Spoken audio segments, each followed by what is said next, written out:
Umuyobozi w'umutwe w'iterabwoba wa FDLR Ntahunguka Pacifique uzwi nka General Omega amaze imyaka avugwa cyane mu bugizi bwa nabi bukorerwa mu burasirazuba bwa Repubulika Iharanira Demokarasi ya Kongo. Iyi nyeshyamba yigeze gutangaza ko izatahuka mu Rwanda nta mututsi usigayemo. Yagiye irokoka ibitero byinshi byahitanye abakuru b'imitwe ya FDLR barimo Sylvestre Mudacumura wishwe muri 2019.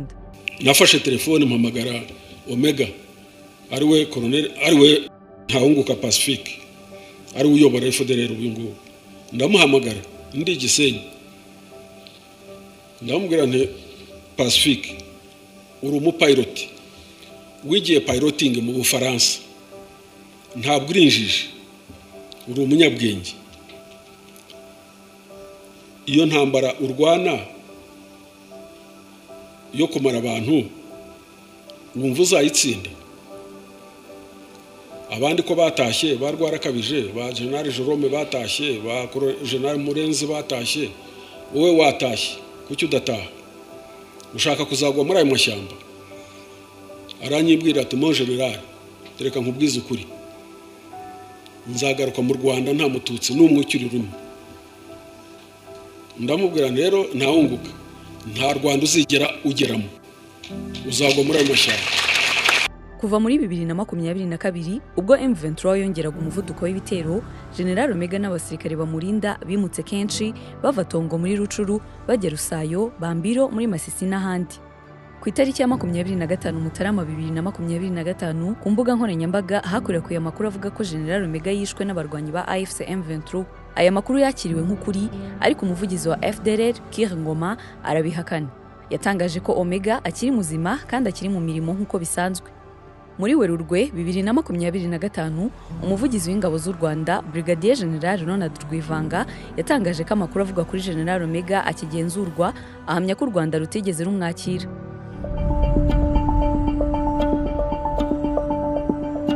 Mu gitondo cya tariki ya mbere Werurwe 2025 AFC M23 yatangaje ko igiye gushyikiriza u Rwanda abarwanyi ba FDLR yafashe barimo ofisiye mukuru wayo. Byatangiye guhwihwiswa ko General Omega ari mu boherezwa i Kigali. Gusa ofisiye mukuru uri mu bohererejwe u Rwanda icyo gihe byaje kugaragara ko ari Brigadier General Gakwerere Ezekiel wahoze ari umunyamabanga mukuru wa FDLR. Uwo yari nimero ya gatatu muri uyu mutwe w'iterabwoba. Ubwo AFC M23 yabazwaga kuri General Omega, umuvugizi wungirije w'iri huriro Dr Barinda Oscar yasubije ati ngewe tuvugana ahangaha nageze mu ndaki ya General Omega ya General Omega narayibonye iri Kanyamahoro hariya munsi y'ikirunga cya Nyiragongo nta urimo. Ariko se iyi nyeshyamba ni muntu ki? Ntahunguka Pacifique yavukiye muri commune Gaseke muri prefecture ya Gisenyi mu 1964. Ubu ni mu karere ka Ngororero. Yize amashuri abanza mu burengerazuba bw'u Rwanda, yiga yisumbuye muri College Kristo wa Inyanza, akomereza amasomo mu ishuri rikuru rya gisirikare ESM i Kigali.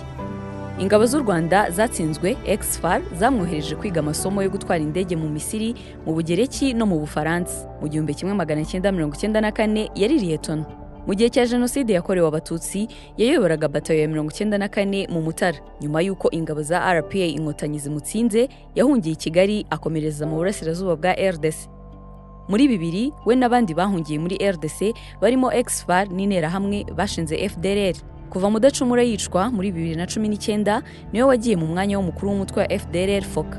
Raporo y'impuguke za Loni yasohotse tariki ya 3 Nyakanga 2025 yemeza ko General Omega n'abandi bofisiye bakuru muri FDLR bavuye mu birindiro bahozemo hafi y'ikirunga cya Nyiragongo n'imbere muri parike ya Virunga kubera ibitero bya AFC M23. Tariki ya 21 Kanama 2025 ubwo yari mu nama n'abaturage bo mu karere ka Rubavu, umuyobozi w'ingabo z'u Rwanda zikorera mu ntara y'Uburengerazuba General Major Eugene Nkubito yasabye General Omega kureka kwihishahisha muri RDC agataha mu rwamubyaye. Ntahunguka Pacifique iyi miryango ye iri mu Rwanda hano. Mwambwira akora iki muri aya mashyamba?